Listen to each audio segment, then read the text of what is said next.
Questions? Manu? The government shutdown's going to get worse each and every single day for so many Americans, and we've already seen the standoff persist for some time. Republicans have rejected the Democratic CR, with all of your demands there. So why not come up with a new approach, put a new offer on the table to try to jumpstart something rather than dig into your position? We're open to sitting down anytime, any place with anyone in terms of our Republican colleagues, either here at the Capitol, Why not put a new offer either here at the Capitol or back in the Oval Office to have a conversation about finding a bipartisan path forward. But there has to be a willingness amongst Republicans to actually have a conversation.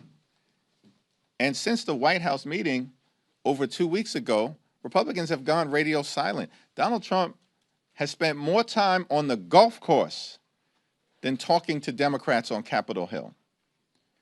Republicans have been on vacation since September 19th in the House. And in the Senate, the Republican strategy is to do the same exact thing, bring the same failed partisan Republican spending bill to the floor over and over and over again, knowing it's going to go down.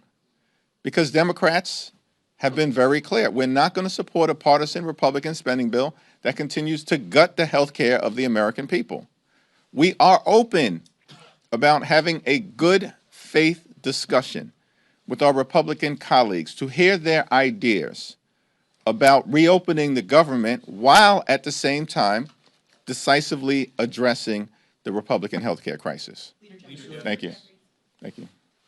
In terms of the military, it looks like OMB is finding money and appropriating it to pay the military.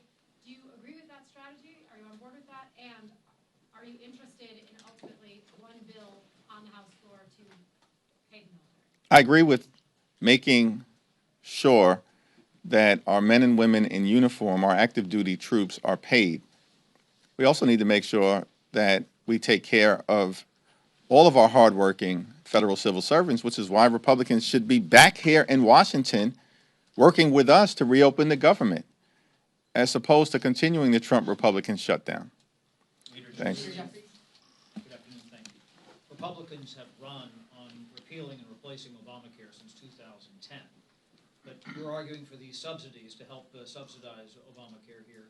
Isn't that an indictment that there's a problem with it, the fact that it needs to be propped up in some form? No, the overwhelming majority of the American people, including in Republican-run states, support an extension of the Affordable Care Act tax credits because they know that the Affordable Care Act has been an important part of ensuring that everyday Americans can afford to go see a doctor when they're sick, when their children are sick, and when their families are sick. And from our standpoint, it's strange that Republicans want to make this a partisan fight. This is not a partisan fight as far as Democrats are concerned. This is about the American people and ensuring that the American people can afford high-quality health care when they need it, including in red states. And by the way, the majority of states that benefit in terms of their people getting health care from the Affordable Care Act tax credits are states that Donald Trump won. West Virginia, number 1. Wyoming, number 2. Alaska, number 3. Tennessee, number 4. Mississippi, number 5. And states 6 through 10 are also states that Donald Trump won. This is not a partisan issue for Democrats. We care about making sure the American people can afford health care. Whether you're a Democrat, an independent, or a Republican, we are fighting for hard-working American taxpayers. The Republicans do have a credibility issue when it comes to health care and the Affordable Care Act. And American people know we're standing on the side of lifting up their quality of life, and Republicans have spent the last 15 years, you are correct, trying to repeal and displace people off the Affordable Care Act. In fact, they've done it more than 70 times, which is why if we're going to resolve this issue, it can't simply be a Republican wing and a prayer. We actually need legislative action that extends the Affordable Care Act tax credits. And by the way, also addresses other aspects of the Republican healthcare crisis that is crushing the American people. Thanks. Third row, thanks. The judiciary can only continue its full paid operations through Friday. Do you have any concerns about what will happen with that, criminal and civil cases? We remain completely and totally concerned by all of the aspects of the Trump Republican shutdown, which is why we need them to abandon their failed my way or the highway approach, their take it or leave it approach, and the Republican go it alone approach. Because if Democratic votes are needed to reopen the government, which is the case, then this has to be a bipartisan discussion to find a bipartisan resolution to reopen the government and address the Republican healthcare crisis. We are very concerned with all of the implications of this Trump Republican shutdown and how the American people are being hurt. It doesn't seem to me that Republicans are concerned because they remain on vacation and have now canceled votes for the third consecutive week. That's outrageous. Democrats from all across the country will be here in person, meeting in just a few hours and throughout the week because we want to reopen the government. And the question has to be asked, why in the world are House Republicans still on vacation, spread out across the country and the world? It's perplexing. It's shocking. I'm flummoxed by the whole situation. It makes no sense. They're reinforcing the narrative that they could care less about the quality of life of the American people. Leader Jeffries. Thanks. Mr. Leader, I want to ask you about November 1st, which is when open enrollment begins. As you know, and some rates are already being set. There are some who think that's a date by which, at this point, the leverage of the shutdown may not matter as much because the ACA subsidies will be in motion in terms of the rates. How do you feel about that idea? Well, our view has always been that we have to address the Republican healthcare crisis and the need to extend the Affordable Care Act tax credits with the fierce urgency of now, because at this moment in time, notices are going out to people all across the country indicating that their premiums, copays, and deductibles are about to skyrocket. People are about to pay thousands of dollars more per year. And for many hardworking American taxpayers, you're talking about their health insurance rates doubling, tripling, or quadrupling. In the congressional district that Speaker Johnson represents, you're talking about thousands of people in his district who are about to experience a 379% premium increase. How is that acceptable? That's happening right now. One of the reasons why we have to act right now is because of the November 1st open enrollment period. That's just the beginning of the open enrollment period. It'll last until early to mid-December. And so Republicans can try to run away from this problem that they've created by continuing to break our healthcare system, but they will not be able to hide. And that will become increasingly clear, as Marjorie Taylor Greene consistently has pointed out, in the weeks to come. Leader Jeffries. Thanks. You got it. Yep. Michael. You mentioned several times that you believe Republicans have a House majority due to the North Carolina gerrymander. They announced yesterday that they're going to try to draw Don Davis out of his seat. I want to get your reactions to that. And also, do you believe that Proposition 50 in California is enough to offset everything that Republicans are doing to try to redraw the map ahead of next year? And also, the Supreme Court is hearing the Louisiana redistricting case tomorrow. So I just want to get your thoughts on North Carolina, Prop 50, and the Supreme Court arguments tomorrow. Well, the Supreme Court case tomorrow is going to be incredibly important, and we stand behind the civil rights community in defending the opportunity for people of every race to have an opportunity to elect the candidate or member of Congress of their choice, and to push back against the efforts by some in this country on the other side of the aisle to engage in partisan race-based gerrymandering to undermine the ability of Black, brown, or Asian communities in the country to be able to select their representative, as opposed to having extremists draw lines so that their representative can be effectively selected for them.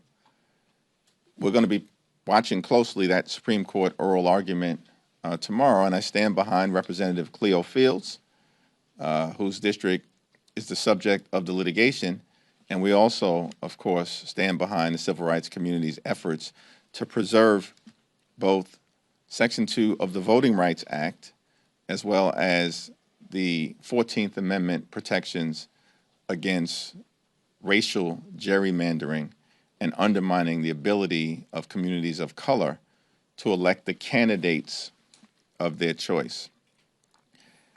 We're going to win Prop 50 in California, and I'm thankful for the tremendous leadership of the California congressional delegation, the people of California, Governor Newsom, and the coalition of folks who have come behind the effort to push back against what Republicans have maliciously done in Texas in trying to rip 5 seats away from Democrats as part of their effort to gerrymander the maps and rig the midterm elections. We are not going to let Republicans successfully rig the midterm elections. California is just the first Democratic state to respond. It will not be the last. We've got to win Prop 50. We will. And we're making the point simply as we communicate with the people of California, yes, on Prop 50 to stop Trump from stealing the election. And the Republicans know they're on the verge of losing Prop 50. That is just the beginning of the Democratic response. And we will respond forcefully across the country. Now, you are correct about North Carolina, and it's important for everybody to understand. This whole notion that we're in the midst of a Republican wave, a sea change politically, notwithstanding what happened in a bitterly disappointing election in November of 2024, but the notion of that myth that Republicans have tried to perpetrate is belied by the fact that Republicans currently have the narrowest majority of any party since the Great Depression, the narrowest majority since 1931, as I understand it, a 3-seat majority. Once Rep-elect Adelita Grijalva is sworn in, that should be happening today, by the way, but they're running scared because of their efforts to continue to hide the Epstein files from the American people. But Republicans have a 3-seat majority. They wouldn't even have their 3-seat majority. They wouldn't even be in the majority right now had North Carolina not already engaged in mid-decade partisan gerrymandering last year. Because we know North Carolina is a 50-50 state, has a Democratic governor, Democratic lieutenant governor, Democratic attorney general, Democrat just won a close state Supreme Court race, all on the same day that Donald Trump narrowly won in November of 2024. And in North Carolina, before they engaged in vicious mid-decade gerrymandering to affect this Congress, in this 50-50 state, the North Carolina delegation, 14 members, was 7 Democrats and 7 Republicans. They then ripped 3 seats away from the people of North Carolina last year.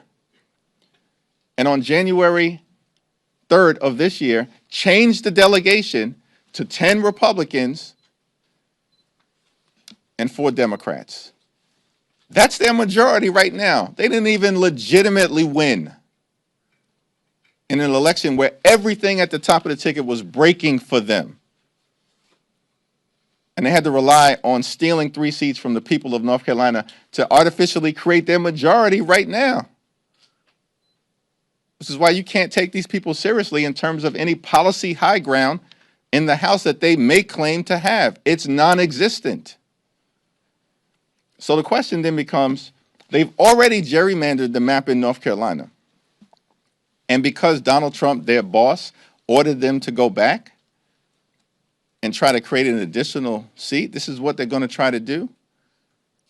We're going to make sure that Representative Don Davis is reelected in North Carolina, and Democrats are going to take back control of the House of Representatives. Leader Jeffries. Okay. Mr. Leader, are you aware of any plans to try to pay federal law enforcement? And in particular, do you think there should be something should be done to help U.S. Capitol Police? I know their union just put out a statement. They haven't gotten police since Friday.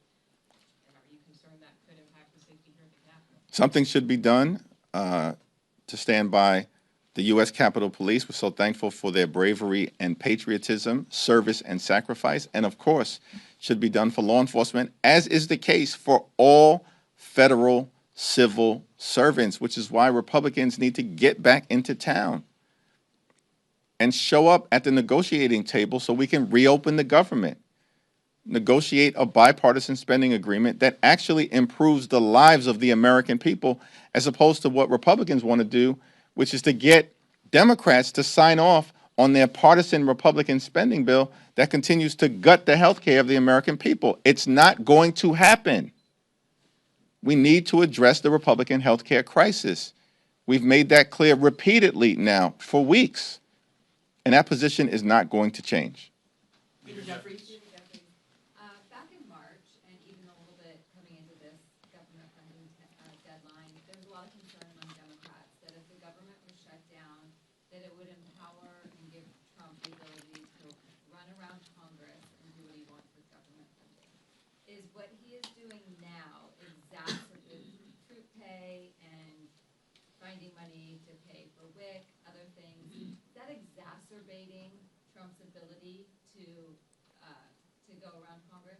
In previous shutdowns, funding has always been identified to make sure that the Women's, Infants, and Children program has been funded. And we expect that that should happen during this moment in time as well. In terms of the mass firings, the violations of the law, the bullying of hardworking federal employees, that's been going on since January 20th, the first day of this presidency. The focus of the Trump administration has been on visiting chaos and confusion and cruelty on the American people, as opposed to doing what Donald Trump and Republicans promised on day one, which is to lower costs. But costs aren't going down in the United States of America. Costs are going up. Inflation is up. Electricity bills are up. Housing costs are up. Grocery costs are up. And now Republicans refuse to extend the Affordable Care Act tax credits, which is going to skyrocket health care premiums, copays, and deductible. Everything we're seeing right now in the midst of this Trump Republican shutdown is consistent with their failed policies that haven't made life more affordable for the American people. Republicans continue to make life more expensive.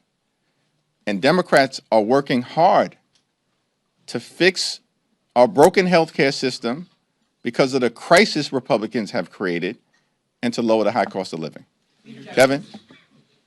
You've alluded to and hit at this throughout the press conference about the pain that is going to be felt by federal workers, et cetera, over the coming weeks as it just drags on. Which pain is your navigating the path forward here is greater in your view? Is it the pain that is going to be felt by federal workers and people that depend on the federal government for services? Or is it the prospect of skyrocketing insurance premiums? And is there a point where the shutdown pain becomes too great that it's not tolerable anymore for Democrats to hold this position? The pain of a government shutdown is being felt by all Americans, and it's unfortunate that Donald Trump and Republicans have decided to shut the government down and then not to do a damn thing to find a bipartisan path forward. Not a thing over the last 2 weeks. I mean, Donald Trump literally has spent more time on the golf course than talking to Democrats. He spent more time creating deepfake videos, then talking to Democrats. House Republicans have chosen to cancel votes now for 3 consecutive weeks. This is their behavior. These are facts. No one disputes these things. And as Democrats, Leader Schumer and Senate Democrats who courageously continue to hold the line, partnering with House Democrats, have made clear, we will sit down with anyone, anytime, any place to reopen the government and find a bipartisan path forward. But at the same time, we have to address the healthcare crisis that is breaking hardworking American taxpayers throughout the country. And the American people know it. This is not a manufactured healthcare crisis. It's real. And it's been visited upon the American people by Donald Trump and the Republican Party. Thank you. The President and the White House have confirmed now 4,000 firings across the federal government. As Kevin noted, that's something that Democrats previously said they were concerned about. If there was a government shutdown, the President would go through with this. Is there a way that Democrats' strategy here has opened the door for the President to go about these firings? Donald Trump and his administration have been engaging in mass firings since day one of his presidency. For the Republicans, cruelty is the point. And the fact that they are celebrating, meaning the extremists, the extreme MAGA Republicans, the fact that they're celebrating firing hardworking federal employees doesn't strengthen their position with the American people. It weakens it because the American people don't accept that kind of cruel and callous behavior and know that any responsible group of people would actually be standing up to support our hardworking federal employees and trying to actually find a bipartisan path forward to reopening the government, which is what Republicans refuse to do. In the face of a growing healthcare crisis, open enrollment on November 1st, premiums, copays, and deductibles about to skyrocket, and the fact that Republicans have already enacted the largest cut to Medicaid in American history as part of their one big ugly bill so they could reward their billionaire donors with permanent tax breaks. Well, at the same period of time, refuse to consider a multi-year extension of the Affordable Care Act or a permanent extension of the Affordable Care Act tax credits. Democrats are fighting for everyday Americans. Cancel the cuts, lower the costs, save health care. Thank you, everyone. Thank you. Yankees collapsed. They're going to riff Aaron Boone? Party shot. Chad, not